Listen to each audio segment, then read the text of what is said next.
तो हेलो साथियों, नमस्कार। स्वागत है आपका आपके अपने चैनल सक्सेस जंक्शन एक कदम सफलता की ओर में।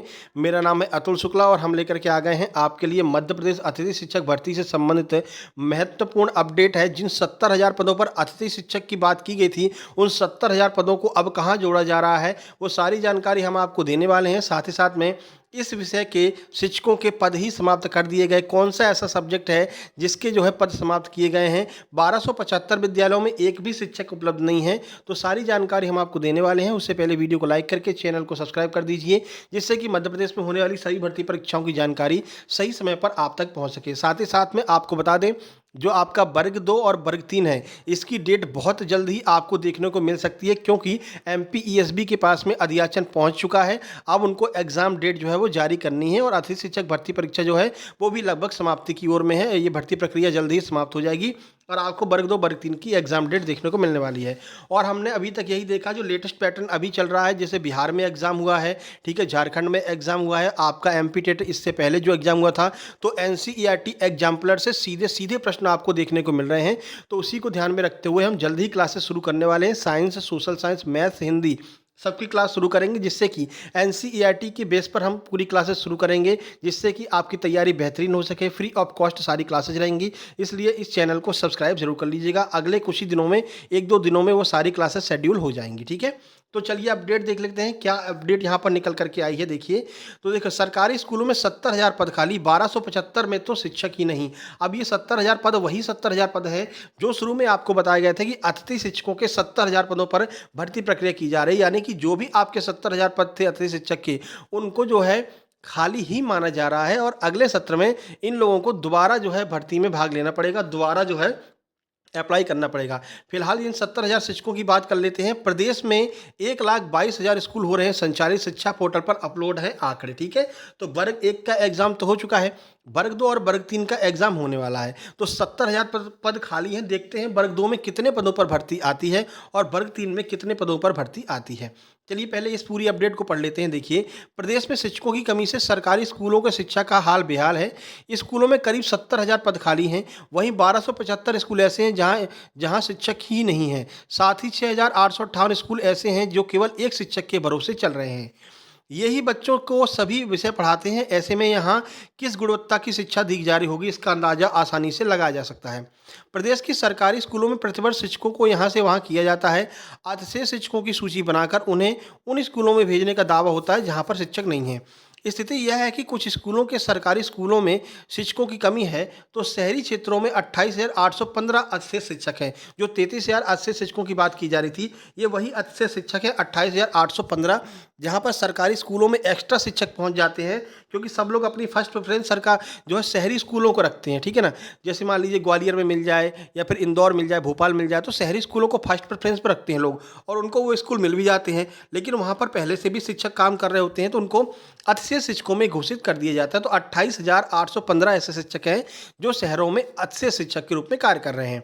शिक्षकों की कमी के चलते राष्ट्रीय शिक्षा नीति के अनुसार शिक्षण कार्य संभव ही नहीं हो पा रहा है। यह खुलासा शिक्षा विभाग के पोर्टल पर अपलोड आंकड़ों से हुआ है। हालांकि 5 साल में 30,000 शिक्षकों की भर्ती हुई है। भैया कहाँ पर ये भर्ती हुई है समझ में नहीं आ रहा है।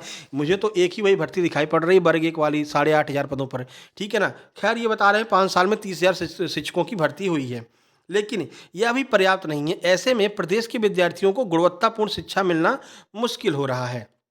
देखिए, इन 10 स्कूलों में शिक्षक विहीन कौन कौन सी ये 10 स्कूल हैं। सिगरौली में 111 स्कूल हैं, रीवा में 84, शिवपुरी में 76, छतरपुर में 56, विदिशा में 56, सतना में 52, सागर में 43, सीहोर में 40, खंडवा में 40 और दमोह में 37 ऐसे विद्यालय हैं जहां पर एक भी जो है शिक्षक नहीं है।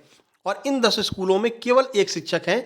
शिवपुरी 420, सतना 413, रीवा, विदिशा, सिंगरौली, देवास, सागर, राजगढ़, मंदसौर, छतरपुर, इनमें जो है एक ही शिक्षक है जो आपकी पढ़ाई यहाँ पर करवा रहा है। और वहीं अगर हम शहरी शिक्षकों की बात करते हैं तो यहाँ पर एक्स्ट्रा शिक्षक काम कर रहे हैं। भोपाल, ग्वालियर, इंदौर, सागर, सतना, जबलपुर, भिंड, बालाघाट, देवास, रीवा, राजगढ़, भिंड, ये ऐसे जिले हैं जहाँ पर अतिशय शिक्षक जो है एक्स्ट्रा शिक्षक यहाँ पर हैं, ठीक है। तो ऐसे यहाँ पर प्रक्रिया देखने को मिल रही है कि शहरी क्षेत्रों में एक्स्ट्रा शिक्षक हैं, वहीं ग्रामीण क्षेत्रों की बात करते हैं तो शिक्षक ही नहीं है। तो ये अतिशय शिक्षकों को अब इधर उधर ट्रांसफर किया जा रहा है। बता दें कि प्रदेश में 1,22,000 स्कूल हैं, जिसमें 1 करोड़ 10 लाख अभ्यर्थी जो है विद्यार्थी अध्ययनरत हैं। बड़े स्कूलों के स्कूल भी शिक्षक विहीन। प्रदेश के बड़े शहरों के स्कूलों में भी शिक्षक विहीन है। इसमें भोपाल के 7, ग्वालियर के 18, इंदौर के 16 और जबलपुर के 15 स्कूल शामिल हैं। इसी तरह भोपाल के 43 स्कूलों में एक शिक्षक पहली से 5वीं तक की कक्षाओं को पढ़ा रहा है। केवल एक शिक्षक है जो 1 से 5 तक की पूरी क्लासेज को एक शिक्षक पढ़ा रहा है। जिन स्कूलों के स्कूल शिक्षक विहीन या एक शिक्षक हैं, वहाँ अतिथि शिक्षक भेजेंगे। इसके बाद खाली पदों पर अतिथि शिक्षकों को रखा जाएगा। यहाँ पर अतिथि शिक्षकों की बात की गई, भैया पहले अतिथि शिक्षकों को हम भेजेंगे, उसके बाद जो खाली पद बचेंगे वहाँ पर हम अतिथि शिक्षकों को रखेंगे। संजय गोयल जो वरिष्ठ स्कूल शिक्षा विभाग के अधिकारी हैं, उनका यह कहना है। चलिए आगे बढ़ते हैं और एक सब्जेक्ट की बात करते हैं। देखिए, स्कूल शिक्षा विभाग द्वारा चलाई जा रही है काउंसलिंग। स्कूलों में संस्कृत विषय के शिक्षकों को अतिशेष बताकर खत्म किए जा रहे हैं पद, पढ़ाई पर संकट। तो सबसे ज़्यादा जो प्रभाव है वो संस्कृत विषय पर देखने को मिल रहा है। लोक शिक्षण संचालनालय के द्वारा यह जानकारी दी गई है। स्कूल शिक्षा विभाग के द्वारा अतिशेष के नाम पर स्कूलों में संस्कृत विषय के पद समाप्त किए जा रहे हैं। इसमें स्कूलों में संस्कृत पढ़ाने वाले छात्र छात्राओं की पढ़ाई पर संकट खड़ा हो जाएगा। स्कूल शिक्षा विभाग में पिछले 1.5 साल में उच्च पद प्रभार की प्रक्रिया चल रही है। अभी तक करीब 13,000 शिक्षकों को उच्च पद प्रभार दिए जा चुके हैं। इधर अतिशेष शिक्षकों की काउंसलिंग भी चलाई जा रही है। इसमें स्कूल शिक्षा विभाग के अधिकारियों ने संस्कृत विषय के पद समाप्त करने की तैयारी शुरू कर दी है। अतिशेष शिक्षकों की काउंसलिंग के दौरान विभाग के अफसरों ने हायर सेकेंडरी में संस्कृत के उच्च माध्यमिक पदों के पद शून्य कर दिए हैं। एक भी शिक्षक जो है वो संस्कृत में भर्ती नहीं हो रहा है। इसमें स्कूलों में संस्कृत के शिक्षक अतिशेष हो गए हैं। इनके जाने के बाद स्कूलों में 11वीं 12वीं पढ़ाई में संस्कृत पढ़ाने वाले छात्रों की पढ़ाई पर संकट खड़ा हो जाएगा।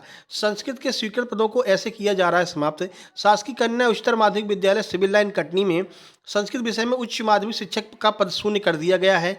इससे स्कूल में पदस्थ संस्कृत विषयों के शिक्षक दिनेश कुमार तिवारी अतिशेष शिक्षक होगा, यानी एक्स्ट्रा शिक्षक के रूप में जो है हो गए, क्योंकि अब वहाँ पर बोल दिया गया भैया यहाँ पर एक भी पद खाली नहीं है संस्कृत विषय का, तो अब ये जो है अतिशेष शिक्षक में हो गए दिनेश कुमार तिवारी जी। शासकीय बालक उच्चतर माध्यमिक विद्यालय थाटीपुर ग्वालियर में संस्कृत विषय के उच्च माध्यमिक शिक्षक प्रज्ञा मुदगल को अतिशेष बता दिया गया है। इसी तरह अन्य स्कूलों में भी यही स्थिति है। ठीक है, अब यहाँ पर जब शिकायत की गई तो क्या कहना, देखिए मेरे पास अभी ऐसी कोई शिकायत नहीं आई है। शिकायत मिलने पर कार्रवाई की जाएगी। सभी विषय पढ़ाने के लिए शिक्षक नियुक्त किए जाएंगे। ठीक है, तो ये सारी जो है यहाँ पर प्रक्रिया चल रही है। संस्कृत विषय के जो पद हैं उनको अतिशेष बता करके उनके पदों को समाप्त कर दिया जा रहा है। ठीक है, तो वीडियो को लाइक कर दीजिए और चैनल को सब्सक्राइब कर दीजिए पहली बार आए हैं तो। ठीक है, साथ ही साथ में अब जल्द ही आपकी क्लासेस शुरू होने वाली हैं। एनसीईआरटी एग्जाम्पलर को बेस बना करके हम यहाँ पर आपकी क्लासेस शुरू करने वाले हैं, क्योंकि एग्जाम्पलर से सेम टू सेम प्रश्न आपको आपके एग्जाम में देखने को मिलने वाले हैं, चाहे वो साइंस हो, सोशल साइंस हो, हिंदी हो, मैथ्स हो, इंग्लिश हो, सबका जो है एग्जाम्पलर से सीधे प्रश्न आते हैं। अभी बिहार के एग्ज़ाम में देखा गया, बीपीएससी के एग्ज़ाम में, कि सीधे सीधे एग्जाम्पलर के जो एग्जाम्पल होते हैं वो सीधे सीधे बिना किसी मतलब नंबर भी चेंज नहीं किए गए, एज इट इज़ प्रश्न वहाँ पर रख दिए गए हैं। तो कुछ ऐसा ही आपको एमपी टेट मेंस जो वर्ग 2 आपका आने वाला है मेंस में आपको देखने को मिलेंगे, और जो आपका एमपी टेट वर्ग 3 होने वाला है उसमें भी ऐसे ही प्रश्न आपको देखने को मिलेंगे। लेवल हालांकि इनका अलग अलग रहेगा, वर्ग 2 का लेवल थोड़ा सा हाई रहेगा, वर्ग 3 का लेवल थोड़ा सा कम रहेगा, लेकिन एग्जाम्पलर से अगर आप तैयारी करेंगे तो आपके नंबरों के बढ़ने की संख्या ज़्यादा होगी और अच्छे जो है रिजल्ट्स आपको देखने को मिलेंगे आपके एग्जाम में। ठीक है, तो हम उसको बेस बना करके जल्द ही क्लासेज आपकी शुरू करने वाले हैं। तो चलिए मिलते हैं किसी नई अपडेट के साथ में। आज लास्ट डेट है भाई फॉर्म भरने की, मतलब स्कूल चॉइस फिलिंग की आज लास्ट डेट है। देखते हैं शाम तक कोई अपडेट आता है कि नहीं। अगर डेट बढ़ेगी तो भी हम आपको सूचित कर देंगे, और डेट नहीं बढ़ेगी तो फिर मेरिट लिस्ट कल आपकी आ जाएगी, तो उसके बारे में भी हम आपको जानकारी दे देंगे। ठीक है, चलिए मिलते हैं किसी नई वीडियो में, तब तक के लिए नमस्कार, धन्यवाद।